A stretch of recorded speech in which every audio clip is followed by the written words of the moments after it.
Programa dhe përshëndetje. Unë jam Mesut Shabani në podcastin Mesut Shabani. Miqtëni, data është 9, muaj është i 6, viti 2026 e martë. Jemi në prag të ndrimit të netëve. Jemi diku pak para mesnatës. Edhe njerë, unë jam Mesut Shabani në podcastin Mesut Shabani. Dhe për të qeshur po, për të kajtur po, askund nuk jemi, as në qiell, as në tokë. Në qiell nuk na mbajnë, se dikush tjetër e ka vendin atje. Në tokë nuk na duan zotnit e VMRO dhe vlen. E dini sepse? Sepse çka është tepër, tepër. Çka është tepër, tepër. Unë nuk kuptoj, ose unë jam anti Bilal Kasami. Ai ju që kuptoni, dëgjoni në vazhdim se çfarë po thot drejtori i ndërmarrjes komunale në PK Shari, dhe unë e përshëndes për deklaratën. Në Tetov ka 3 ndërmarrje publike, në PK Tetova, parkingu i qytetit dhe në PK Shari, por 2 ndërmarrje komunale në Tetov punojnë me humbje, vetëm në PK Tetova i ka ndarë 71 milion denar apo 1.150.000 euro për mungesën e rrogave të punëtorëve, të cilët nuk kanë marrë 4 muaj, ndërsa sigurimi shëndetësor nuk e kishin të paguar mbi 20 muaj, por kjo situatë nuk është me në PK Sharin, ndërmarrje që menaxhon ujin e pishëm dhe kanalizimin. Kjo ndërmarrje vetëm në 3 mujorin e parë ka dalë me 5.200.000 denar plus, duke bërë edhe investime në teren për rreth 1.5 milion euro për 18 muaj. E dëgjuat, tash do të dëgjoni edhe drejtorin. Do të thënë, ndërmarrja publike komunale Shari, e cila merret me ujin dhe me kanalizim, qenka me fitime milionsh. Atëherë shtrohet një pyetje tjetër, di kthehemi pak më vonë kësaj tash unë që parashtroj. Po ky Bilal ja me bateria neve mendon se jemi dhe mund na ndal kur të doj. Ky këmbgulte që partneriteti privat e publik të merr koncesionin e ujit. Ose me ne diçka nuk është rregull, hajde, për ato thash juve shikuesve të mi. Ose me Bilalin nuk është diçka në rregull. Kur çdo gjë kretë drejton gishtin ka ai. Edhe ka jetë koronore për atë kur gjithë të thonë. Pra diçka nuk është në rregull me të. Di kthehemi pak më vonë sepse ta dëgjojmë drejtorin e pastaj do kthehemi një gjë. Për raportin financiar për 3 muajin e parë kemi një raport financiar pozitiv me saldo prej 5.200.000 denar, për të cilëve ajo llogaritet vetëm për 3 muajin e parë të vitit 2026. Përveç kësaj, aty siç e ceka në Këshillin Komunal, një gjë pozitive është edhe ligja e inkasimit dhe Përgjithësia e madhe e qytetarëve të Tetovës se ka mbritur deri në 87% qytetarë. Drejtor, urime nuk e di kush je, sepse gjeneratën e re pak e njoft Tetov, urime për këtë, por ai i cili këmbgul të thoshte mu këto që thua ti, nuk ka kushtimleth pagesat, orë mbajtësit e kështu me radhë. Dhe tash ju po e demontoni jo me vetdi apo pa vetdi, por këtë në mënyrë profesionale. Unë di kthehem Bilalit sepse do dëgjoni se çfarë ka thënë drejtori, thotë në 3 mujorin e parë. Ai e ka thënë këtë në muajin e 4, që do dëgjoni pak më vonë. Të kanë paguar ujin, 13 milion denar. Pra 87%, 87%. Se ka si janë rrogë paga shtesë se që janë dhënë punëtorëve të PK Sharit, aty të ato pagat shtesë hynë edhe bonuset të cilët punëtorëve të cilët kanë qenë të rregull dhe kanë kryer punën në mënyrë efikase dhe në kohën e duhur. Drejt kur kanë 18 muaj.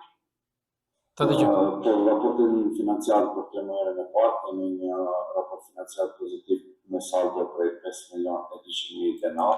Koha kur Bilali këmbgul që të jep me koncesion ujin që ka fali madhi Zot. Për të cilëve ajo llogaritet vetëm për 3 mujorin e parë të vitit 2026. Përveç kësaj, aty siç e ceka në Këshillin Komunal, një gjë pozitive është edhe ligja e inkasimit dhe përgjithësia e madhe e qytetarëve të Tetovës se ka mbritur deri në 87% që Dëgjove Bilal, slushna Bilal, pošto në rast Vira Shallonski, slushna. Ta dëgjojmë se çfarë tha Bilali para 3 muajve për të ndërmarrjet.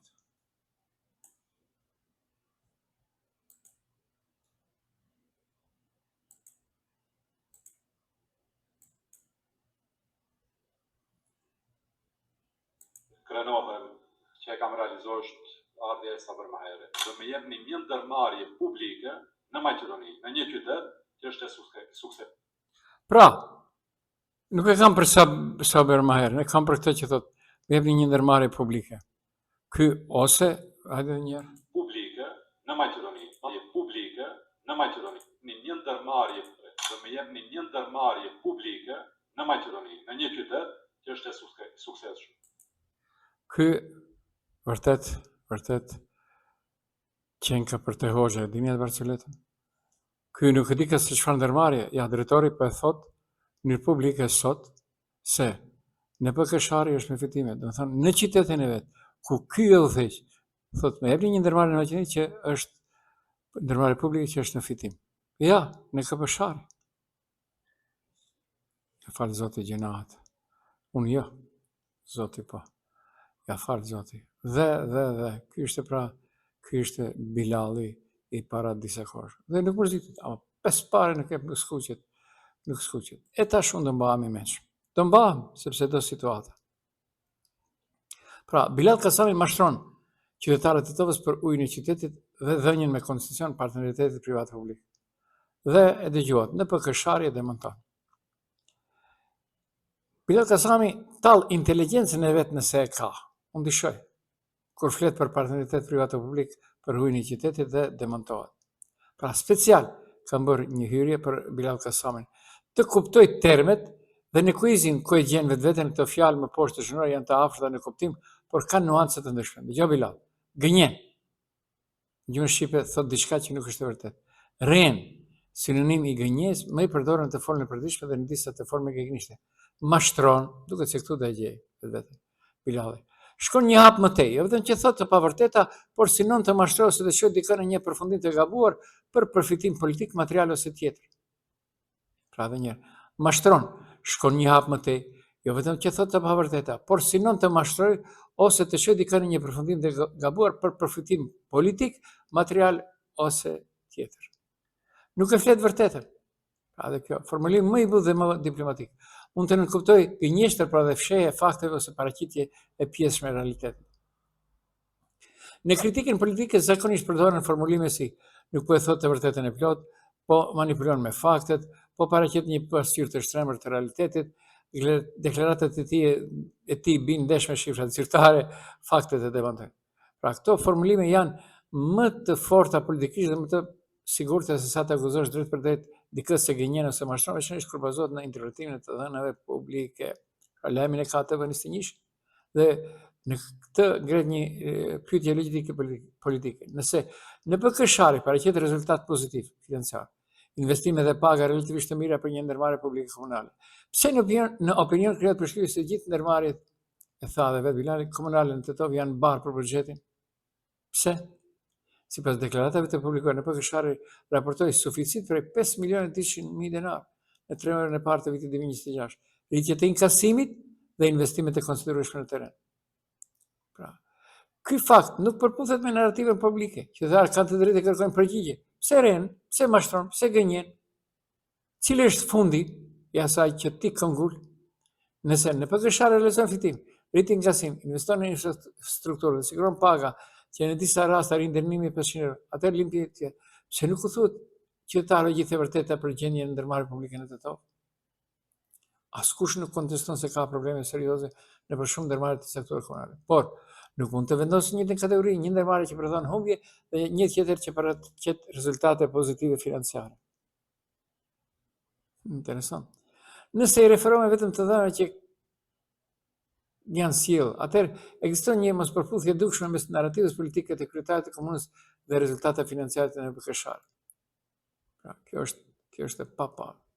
Kjo është e paparë. Çka bën Bilal Kasami?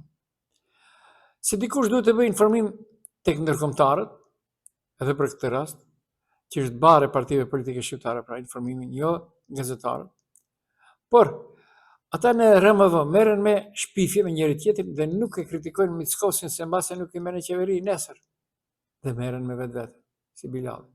Kështu që ko pas kohe, më bie hi se mu si Mesut Shabani gazetar me 2 licenca, i keni telegram.me licencat, me lehtësi të shkruaj direkt miqve dhe aleatëve dhe historikisht të shqiptarëve shërbate dhe kam nxjerr mesazhe. RMV është Casablanca, ku në pushtet kemi miq dhe aleat të Serbisë që bëjnë punët e Rusisë, Kinës, Iranit. Pra në bllokun Maqedonas kemi indirekt, kështu e thalës të më janë, përmes Serbisë, lidhja Rusi-Kinë dhe kuptohet të japin përkrahje nëpërmes Kosovës, miqet të tjerë dhe aleatit ndikim Iranit tek pushtetarët shqiptarë.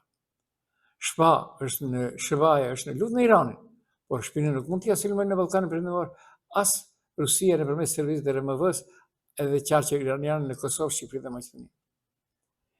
Unë i kam paketuar në shkrimen nga RMV, në vazhdim dëgjoni, qeverinë dhe dyshen Mickovski Nikolovskin, nuk dal nga tema, i kthehem prapë Tetovës, Nikolovskin, për antishqiptarizëm komplet, por befasia në shëllëmi si një nacionalizëm edhe në ekonomi, me zero investime në Maqedoni Perëndimore dhe zhagitjet e korridorit 8, ndërsa ajo që e ruan shtetin në marrëdhëniet ndërnacionale janë në fund të durimit, sepse qeveria do, ndërsa me keq politikbërje kemi tendencë të realizuar mohim të gjitha të drejtave nacionale, kulturore, fetare, ekonomike, politike dhe shqiptare në RMV.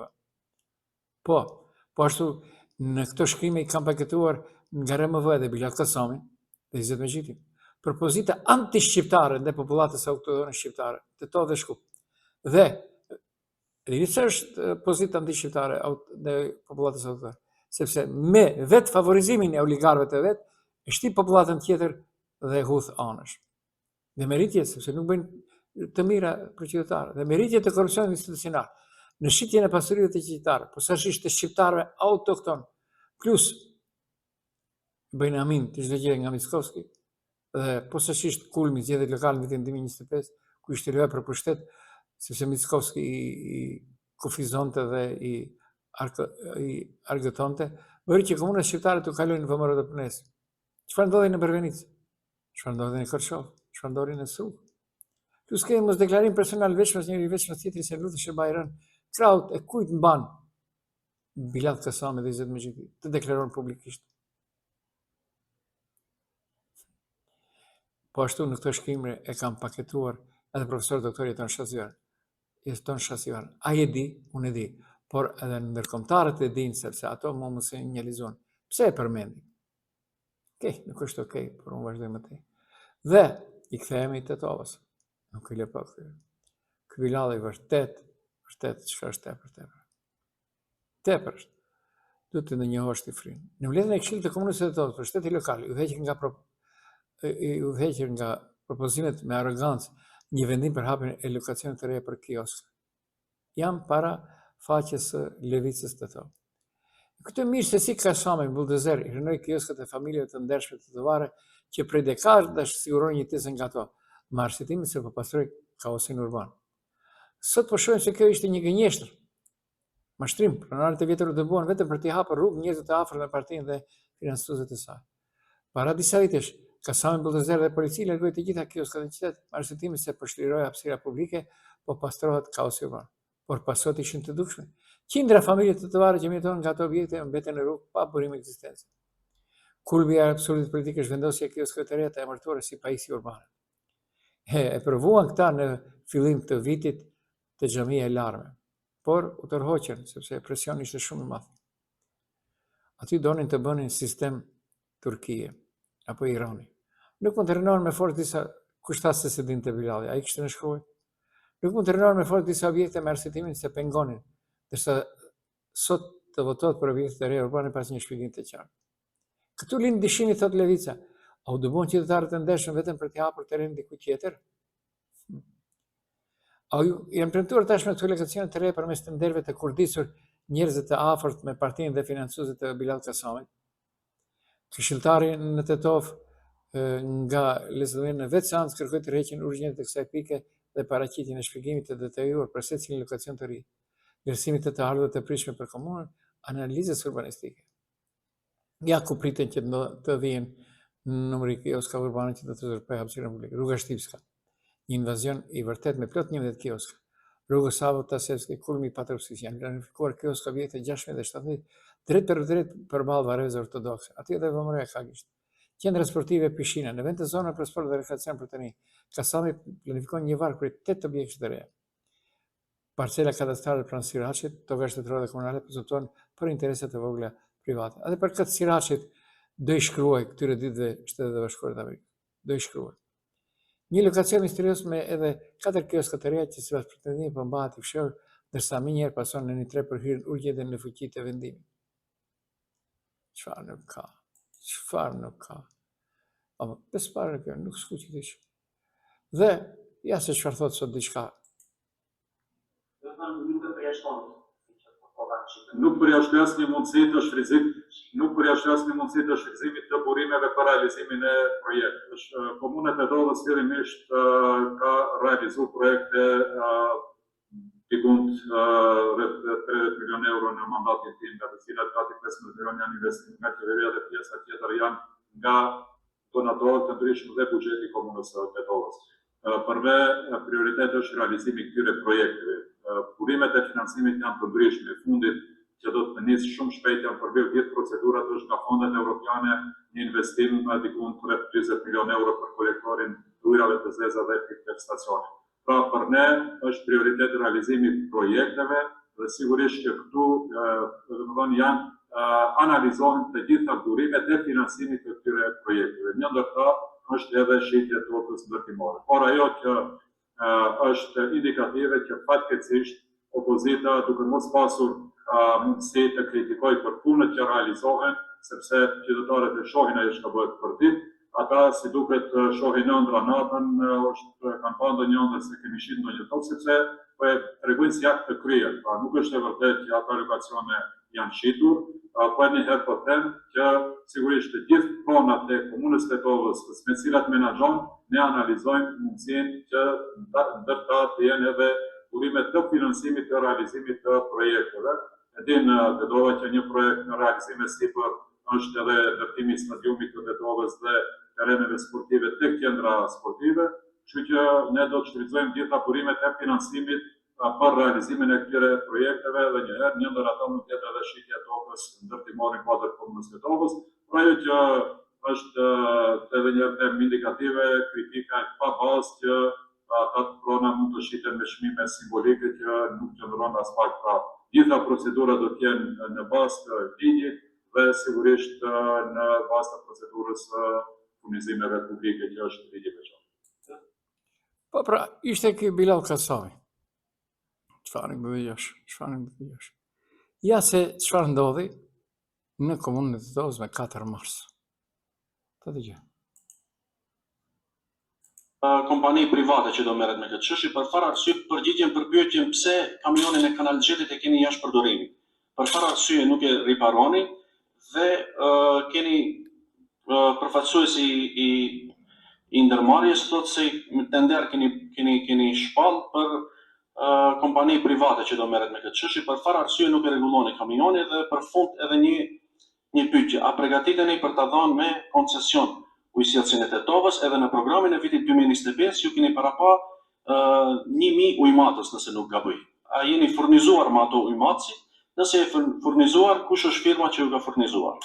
Sa i përket kanalxhetit, unë kur kam ardhur, kanalxhetin e kam gjetur në gjendje jo funksionale prej kur kam ardhur drejtor, dhe siç dihet, ai kanalxhet është shfrytzuar dhe është shpërtorur në mënyrë maksimale dhe prandaj 3 herë unë vetëm duke qenë punë drejtor 3 herë i kam paguar për ato që të riparohet dhe nuk ka qenë në gjendje që të riparohet.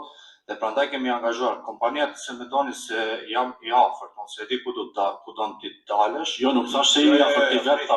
Kompania e cila është ajo e merr tenderimin e merr prej vitit 2014. E njëjta kompani është, pasi është vetëm në qytet e cila e posedon atë kamion për pastrim. Unë në asnjë moment nuk e përmenda se a është i afërt, a është i largët me kompaninë, po si duket në vetdia punon. Nuk e mor. Po pra. Dhe, a dini çfarë ndodh me Vlenin? Ja dëgjoni se si qeshet kryeministri. Kjo ishte e gjitha që kryeministri Kristian Mickoski kishte të thotë për takimin mes partnerëve të koalicionit për çështjen e provimit të jurisprudencës.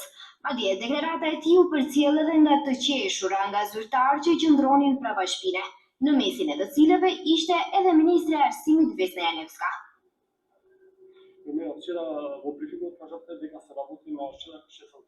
Se për çfarë qeshën e din vetëm ato, por gjesti i tyre tregoi shumë për jo seriozitetin e tyre, kur bëhet fjalë për një çështje aq serioze që ta ngon shqiptarët, më saktësisht studentët shqiptar. Më pas gazetarët i dhanë edhe një mundësi përgjigje e kryeministrit për të folur rreth takimit të djeshëm për çështjen e provimit të jurisprudencës, pas çka ai gjithashtu la shumë për të kuptuar se me partnerët ai nuk negocion, por thjesht bisedon. Pa zato što не се договараме, ние не преговараме. Ние сме владени партнери и ние разговараме за секоја тема. Ако ме прашувате дали владените партнери разговара, тогаш ќе ви одговорам да, разговаравме. Ние не преговараме меѓу себе за да имаме едните или другите позиции, па сега треба да се приближуваме. И мислам дека конвертираме кон решение кое што е согласно уставот и меѓународните стандарди. Takimi mes partnerëve qeverisës ishte mbajtur të hënën.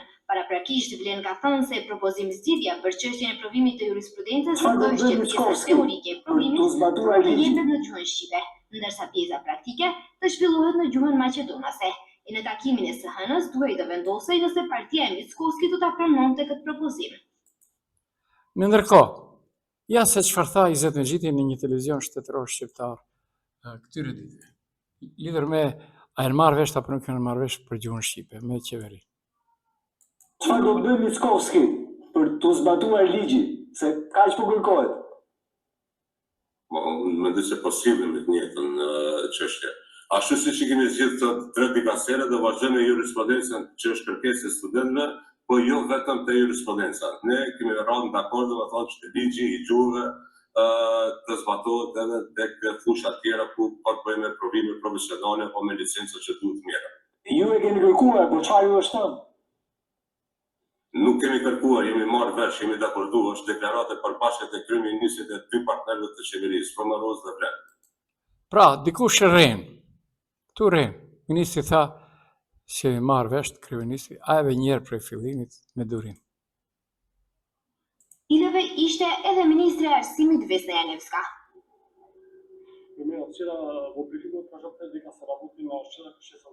Se për çfarë qeshën e din vetëm ato, por gjesti i tyre tregoi shumë për jo seriozitetin e tyre, kur bëhet fjalë për një çështje aq serioze që ta ngon shqiptarët, më saktësisht studentët shqiptar. Më pas gazetarët i dhanë edhe një mundësi përgjigje e kryeministrit për të folur rreth takimit të djeshëm për çështjen e provimit të jurisprudencës, pas çka ai gjithashtu la shumë për të kuptuar se me partnerët ai nuk negocion, por thjesht bisedon. Па zato što не се договараме, ние не преговараме. Ние сме владени партнери и ние разговараме за секоја тема. Ако ме прашувате дали владените партнери разговара, тогаш ќе ви одговорам да, разговаравме. Ние не преговараме меѓу себе за да имаме едните или другите позиции, па сега треба да се приближуваме.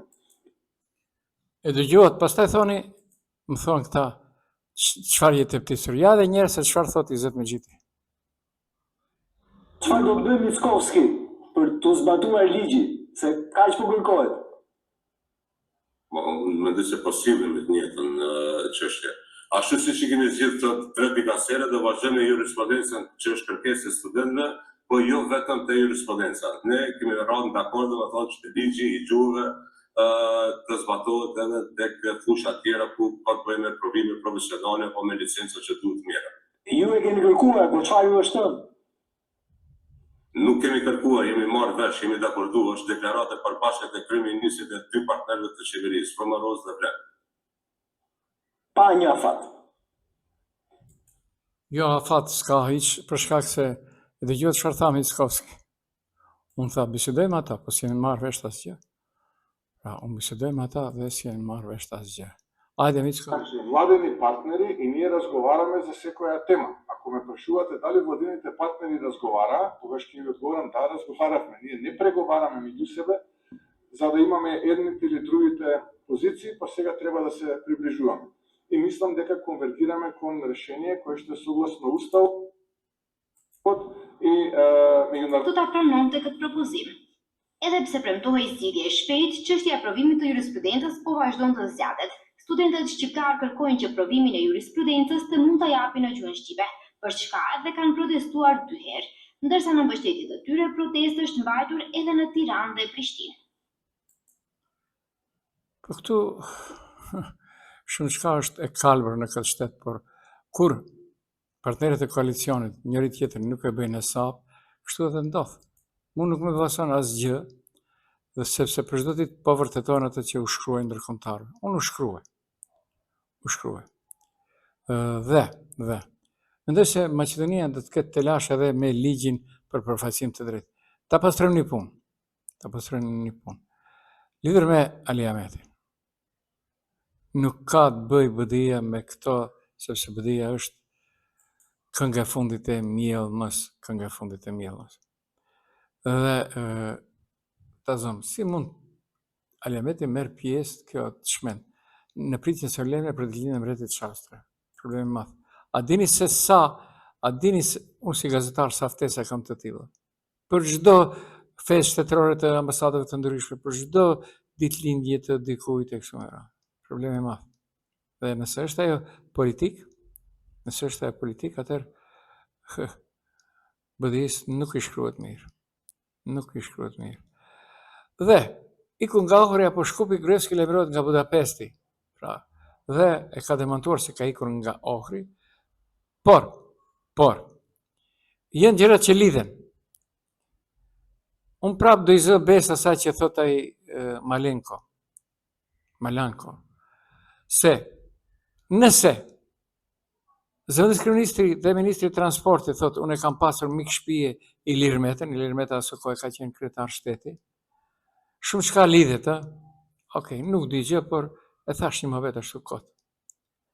Dhe Bilal Kasani pas ka qenë në pritjen zyrtare të ambasadës. Çfarë nuk dëgjosh. Dhe për fund e ruajta reagimin e ambasadorit shqiptar këtu në Maqedoni, zotit Denion Medani. Vërtet njeriu ka në Kosovë thënë klikera. Mos lejoni që realiteti sotëm të vendos kufit e salmës suaj. Ambasadori Medani së dëvend të rëmës, jeni brezi i ndryshimit. Ambasador, krerë të kam dhënë dhe të jap, ke plotësisht të drejtë, por ne kemi ngelur, dëgjove, apo e lexove se BDI veç e aktivizon klubin e veteranëve. Vleni aktivizon vetë, e kështu. Dhe për fundit, skandalin e klubin e futbollit Vardar. UEFA e dënon klubin e futbollit Vardar me 250.000 euro për kontratë të falsifikuar me futbollistat. Që nuk ka.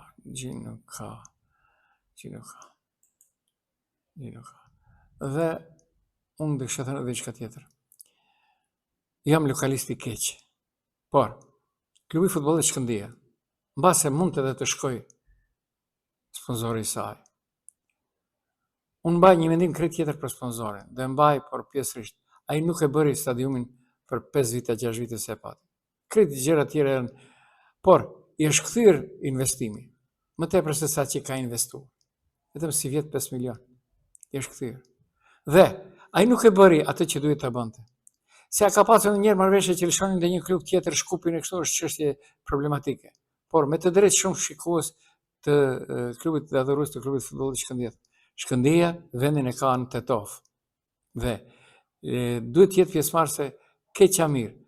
Gjatë gjithë kësaj kohe, pse nuk ka marrë klubi i futbollit me Shkëndija? Si mund të luani baras me filan ekipin Tetov? Si mund të humni me për filan ekipin Tetov dhe kështu me radhë? I vjera dhe sipas gjitha gjatë për të mbuluar gjitha këto, hajde. Klubi i futbollit sepse janë ndër ata të parët të cilët kemi kontribuar edhe me mjete materiale për klubin e futbollit Shkëndija vitive në 1978-79. Familjarisht kemi kontribuar. Dhe nuk mund të na largojë dikush sepse i këndet kjo klubit e futbollit Vardar. Jo. Klubi i futbollit Shkëndija është krenaria. Dini se sa krenari ka Tetova? Ka klubin e futbollit Shkëndija, Elitën 5, për pak më thash me Sut Shabani. Klubin e futbollit Shkëndija, Elitën 5, 2 universitetet këtu dhe kuptohet partitë politike, pa marrë parasysh dëshpërimet e tyre. Asgjë tjetër, unë këtu përfund ju përshëndes, dëgjohemi nesër mbrëma, ishit në podcastin me Sut Shabani me Sut Shabani.